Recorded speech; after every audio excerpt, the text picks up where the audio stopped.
Hey, this is Chandler Klebs, and this video is about my thoughts on pantheism. And see, this is inspired because my co-host George Ortega, on the Free Will Science Religion podcast and exploring the illusion of free will and all that. Well, see, he's a pantheist, and so he equates God with the universe. And see, the thing about this is, like, I've read a lot about pantheism. I read the Pantheist Worldview, and I'm currently reading Elements of Pantheism by Paul Harrison. And I watched some videos about it. And here's my thoughts about pantheism, basically what could be good or bad about it. Basically, I'm not so sure exactly what it's really about because for example, I understand that for some people, the universe, all of reality, might be what's important to them. You know what I'm saying? And so they consider themselves devoted to reality or the universe, the cosmos, or whatever. In the same way that traditionally people have been, worshiping God and that God is the most important thing. And see, George makes the case that God and the universe are identical because God is defined as omnipresent and the universe is omnipresent, the universe being all that exists. And as far as that goes, well, that's true. To be omnipresent, you have to be everything. So the only thing that's omnipresent is all that exists, is the universe. So that's the only way something can be all present and be everywhere. I think what's a little bit dangerous about it is that it's not just the attributes of God that are important, though. Sure, people in Christianity, Judaism, and Islam, as far as I understand, they say that God is omnipresent, omnipotent, omniscient, and omnibenevolent, and a bunch of omni stuff like that. Well, here's the deal. Each of those things have certain problems. Like, omnipotent is taken by most people to mean that God can do anything. So then somebody comes along and says, well, can God make a rock so big that he can't lift it? And crazy logical problems like that. But basically, there's the omniscient thing that God knows everything, including the future of what's going to happen, which is interesting because I like how that conflicts with, free will belief, like the fact that, well, the future is already fixed if God already knows it. And here's the deal, though. And then the omnibenevolent, which is interesting, that God is all good. Well, then that's kind of a strange thing because George doesn't go for that exactly. So he says because the universe isn't all good because there's lots of bad, and good and bad being defined as pleasure and pain. But here's my thing. I think that pantheism can be a little bit dangerous because here's the deal. Let's say that somebody asks me if I believe in God. Well, I'm going to tell them no, most likely, because they're probably a Christian or a Muslim who's trying to convert me or something like that. You know what I mean? So I tell them no because I don't believe in the God of the monotheistic religions or really any polytheistic religions. I don't believe that there are gods that are these human-like entities out there that intervene in the world and answer prayer and all those kinds of things. So that's the thing, is that is what a God is in most religions in the world. Pantheism is interesting because God is the universe, but that doesn't mean that a pantheist necessarily believes that they can pray to the universe to get something like a genie, like the way people do with the Christian God that I've seen.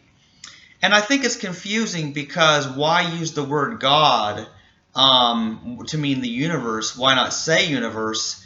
Because see, in Christianity, like God created the universe, they say, which is a weird concept, no matter how you put that, because if the universe is all that exists, which is the definition that it's in WordWeb and I've seen it on Wikipedia, the universe being all that exists, well then you can't say it has a creator, because that means something outside of existence had to make existence exist. I mean, that makes no sense. So the universe can't have a creator, that by that definition. So if somebody wants to define the universe as something different, such as like I don't know, somebody might mean the known universe. Like a lot of people, they say, well, the universe is 13.7 billion years old and appeared in the Big Bang or whatever. But see, they're using universe in a different sense, because the Big Bang would have had to happen in some existence, some already existing universe, because that's the whole deal. Is we're talking about the concepts of the universe and God.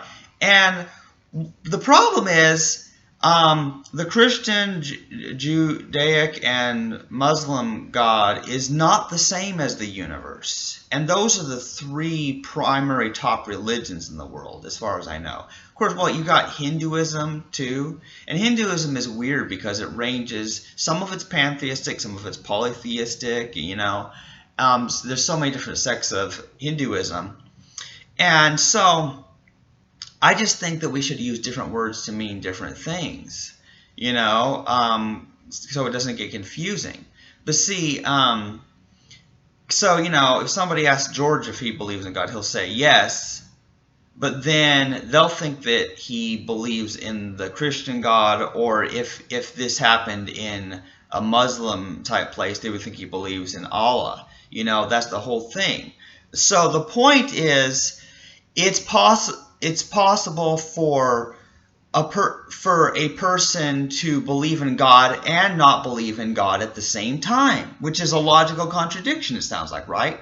But that's because you're using two different senses of the word God, and we shouldn't have two different meanings of the word God. In fact, part of the problem is each different religious person who believes in a God, they all have a different God. Every human who believes in a God believes in a different God. They believe in a God that in some way is like them. That's what I've noticed, is they create God in their own image, sort of. And that's what's dangerous about it, is that, it's not that I'm saying that these monotheistic and polytheistic religions are right, because I think they're all wrong, because I'm atheist, But my point is that that's the majority, and that pantheism has a tendency to confuse the issue. I find it dangerous in that sense, because then when people are talking about God, they're talking about something different than what other people are talking about God. It's sort of like the free will debate, because you've got libertarians, you've got compatibilists who both say they believe in free will, but they're talking about something different. Like a libertarian believes in contra-causal free will, which can't exist because it's incoherent, of course. And then compatibilists define free will as doing what you want to do, which by that definition, you can make free will exist if you redefine it. And that's what pantheism is. It's a redefining of the word God to something that does exist, the universe, because the universe is existence, and confusing the matter, because then it really sets up a whole problem. So that's my thoughts on the matter, and I would like opinions, from all religious people, like whether you're Christian, Jewish, Muslim, Hindu, or Jain, or whatever, or a pantheist. I'd like to know what you think. Does it make sense to use the word God in this as a synonym with the word universe? Because I don't know. I mean, I don't know if you can really do that in every sense, especially like in a Christian culture that says that Jesus is the one and only Son of God. Well, then you're saying Jesus is the one and only Son of the universe. And it no longer makes sense when you try to take anything that has as God replaced with universe. So the terms do not mean the same thing in the minds of people, and that's why I think we should use universe when we mean the universe, and use God if we mean the God of a very specific religious tradition that is widely understood. So that's my thoughts, and that's the end of it for now. So let me know what you think. Bye.